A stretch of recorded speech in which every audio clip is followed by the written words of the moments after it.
Hello students, this is the class of economics of class 10th chapter 2, that is sector of Indian economy part 2. If you are not subscribed the channel of Saint Xavier, so please subscribe it now, otherwise you are not getting the rest of the notifications. Firstly, if you are not see the first video of this chapter, so please see it, then you will see this chapter, this part. Okay. So the chapter is sector of Indian economy. We will start this topic by rising importance in the treasury sector in production. Day by day means in between 1703 to 2003 there is a lots of production area increase in the service sector. Being means as a treasury sector emerged in the lots of largest producing sectors. So India replacing the primary sector as a treasury sector, but primary sector is totally based on, it is totally important for the raw material, so it play a vital role. And but nowadays treasury sector is play a vital role in our GDP, because 40 to 50% of GDP increased by the treasury sector, because it provide the communication sector, service sector, transportation sectors, and the banking sector take a lots of employment and give the more GDP rate to our country, so it play a vital role in our GDP. See this example, growth of the Indian economy according to 2019 to 2002, percentage of agriculture sector and the mining quarries, mining coin and constructions, manufacturing, electricity, water and supply, gas, community, social services, financing, etc., trade and hotels, construction. Means some of the things are agriculture based, but most of the things totally based on the treasury sector. So that's why treasury sector play a vital role for the GDP. Means it's provide a 40 to 50% help in the increasing of GDP. Where are the most peoples are employed by? Primary sectors is a large number of peoples in India, but because of enough jobs are created in the treasury and secondary sector. Means those are mostly persons employed in the agriculture sector, but after the secondary and tertiary sector nowadays most of the peoples employed in the tertiary sector, और कह सकते हैं कि more than 50% employed in the tertiary sector. Next of the thing, underemployment means employment means those are getting the jobs. Underemployment means where the people apparently working, means work to where there is a less work and their potential. Means if the peoples wanted to move out, underemployment, they are having job but they are not doing the job. Means they are having job, open unemployment है, यहाँ पे unemployment दिखाई नहीं दे रहा है, but it is under employment happens in the other sectors also. For example those are the 1000 casual workers and service sector, and the urban areas has the painter and plumber and repair persons, etc. Some examples also given here.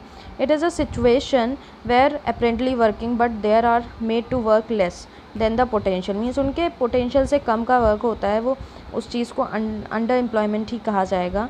One program is generated, means regulated by the government, that is NREGA. Firstly it's Manrega, but in 2005 its name changed in NREGA, National Rural Employment Guarantee Act 2005.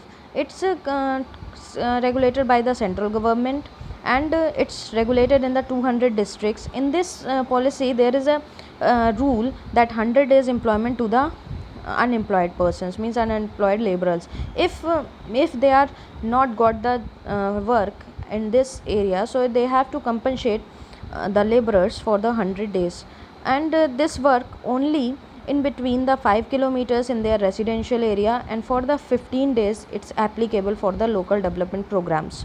Okay, so in this section we will see the policies which are regulated by the government for the welfare of the poor peoples. Unorganized and organized sector we will discuss there. So some topics are given here, you will see. Terms of employment are regular, I have told you, means they are registered by the government sectors, and they follow the rules and regulation in the various laws and all. Formal process and procedures, these all things are fixed, so that's why they are happy. Means the organized sector peoples, those are working there, they are happy because all things are fixed, there is no new increment in the policies. Benefits of the employers in this section: paid leave, paid leave payment during holidays, provident fund, gratuity funds, medical benefits, worker get pension after retirement. These all the things provided by the government sector or the organized sector. But in the unorganized sector, all things not fixed. That's why the small and scattered area, its units largely outside the, but it is not controlled by the outside by the government, but it is not the all rules and regulation given by the government. They are rules regulation followed but not totally followed. Low paid jobs are there, and the not regular jobs are there, like a labor job. So disadvantage of the employer here is there is no prohibition for the overtime and paid leave and holidays and leave due to sickness. Employment is not secure because there is a job security, here is not the job security. Examples of farmers workers, like we have to hire the laborers, so one day labor got the wages, but another day he is not getting the job.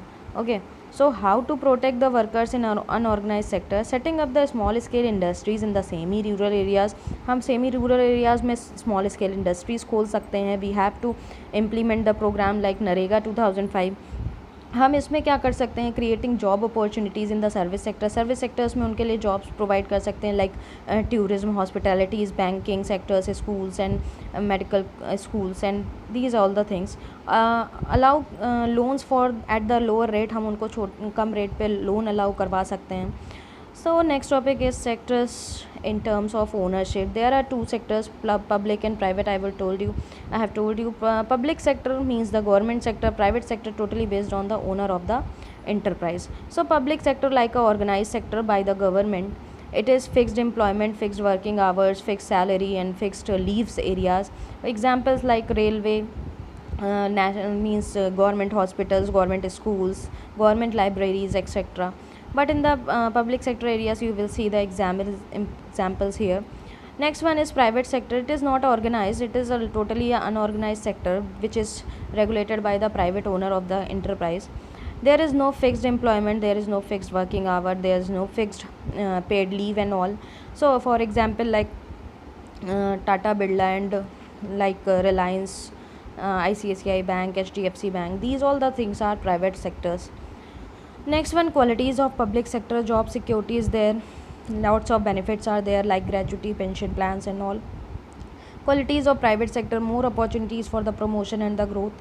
Jobs trends to pay higher scale or salary. There is a prestige in the government sectors, less bureaucracy and all. Thank you for listening me. See the full video. If any query, so please ask.